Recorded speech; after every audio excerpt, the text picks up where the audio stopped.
The 1953 Chevrolet Corvette C1 stands as an enduring symbol of American automotive innovation and passion. Introduced at the General Motors Motorama in New York's Waldorf Astoria Hotel, the first-generation Corvette marked GM's ambitious venture into producing an all-American sports car. Designed to compete with European models like Jaguar and MG, the Corvette was a groundbreaking model that combined style, performance, and American muscle in a sleek fiberglass body, a bold move that would go on to define the Corvette lineage for decades. When Harley Earl, GM's legendary design chief, envisioned the Corvette, he aimed to create something that went beyond the typical family car. Earl wanted a sleek, elegant, and sporty vehicle that would capture the imagination of the American public. By the early 1950s, American soldiers returning from World War II were importing lightweight European sports cars like the MGTD and Jaguar XK120. Earl saw an opportunity to create a domestic alternative, and the result was the Corvette C1, a car that would become a cornerstone of American automotive history. The Corvette C1 was revolutionary not just for its concept but also for its construction. In an era dominated by steel-bodied cars, Chevrolet took a daring step by using fiberglass for the Corvette's body. This decision was primarily driven by production efficiency and cost-saving measures. Steel was expensive and in high demand, whereas fiberglass allowed for quicker prototyping and easier shaping. While there were concerns about durability and safety, the fiberglass body proved lightweight and resilient, giving the Corvette a unique edge over its competitors. It was a design choice that would eventually become a defining characteristic of the Corvette line. Under the hood, the 1953 Corvette was powered by Chevrolet's Blue Flame 235 cubic inch inline-six engine. Though it may seem modest by today's standards, the Blue Flame engine was advanced for its time. Equipped with triple Carter carburetors, it produced 150 horsepower, a respectable output for the early 1950s. However, the engine was mated to a two-speed Powerglide automatic transmission, a controversial choice. While European sports cars often featured manual transmissions for better driver engagement, Chevrolet opted for the automatic due to production simplicity. This decision initially disappointed performance enthusiasts but was later corrected with manual transmission options in subsequent models. In terms of performance, the 1953 Corvette wasn't a powerhouse. Its 0 to 60 miles per hour time of around 11 seconds was considered decent but not thrilling. However, what the Corvette lacked in raw speed, it made up for with its captivating style and driving experience. The low-slung body, wraparound windshield, and whitewall tires created an aesthetic that oozed 1950s Americana. Driving the C1 Corvette was less about breaking speed records and more about being seen in a symbol of post-war prosperity and style. The interior of the 1953 Corvette was minimalistic but elegant. Chevrolet paid close attention to creating a cockpit that felt sporty yet comfortable. Bucket seats were upholstered in red vinyl, contrasting beautifully with the polo white exterior paint. The dashboard featured a symmetrical design with minimal instrumentation, including a tachometer, oil pressure gauge, and speedometer. While it may seem basic by modern standards, the simplicity of the interior added to the Corvette's charm, emphasizing the joy of open-top driving. One of the reasons the 1953 Corvette holds such significance is its rarity.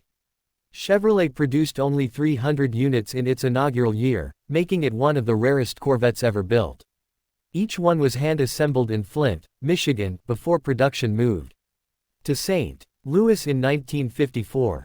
This limited production was partly due to the cautious approach GM took, unsure of how the public would respond to an American sports car. However, the response was overwhelmingly positive. Despite its flaws, the Corvette garnered admiration for its daring design and American spirit. However, the Corvette's journey was not without its challenges. Early criticisms focused on performance and handling. Many automotive enthusiasts felt that the C1 didn't match the driving dynamics of its European rivals. Additionally, the Powerglide transmission and inline-six engine limited its appeal to serious sports car enthusiasts. Sales were sluggish in the first 2 years, raising concerns that the Corvette might be a short-lived experiment. Some within GM even advocated for discontinuing the model. The turning point came in 1955 when Chevrolet introduced the 265 cubic inch V8 engine to the Corvette lineup. With a powerful V8 under the hood, the Corvette finally had the performance credentials to match its sporty design. Sales began to climb, and the Corvette started to establish itself as a serious contender in the sports car market. This evolution marked the beginning of Chevrolet's commitment to continuously improving the Corvette, a philosophy that persists to this day. Beyond its technical specifications, the 1953 Corvette represents a significant cultural shift in post-war America. The 1950s were a time of optimism, economic growth, and a newfound love for the open road. Highways were expanding, and Americans were eager to explore the country in style. The Corvette embodied this spirit of freedom and adventure.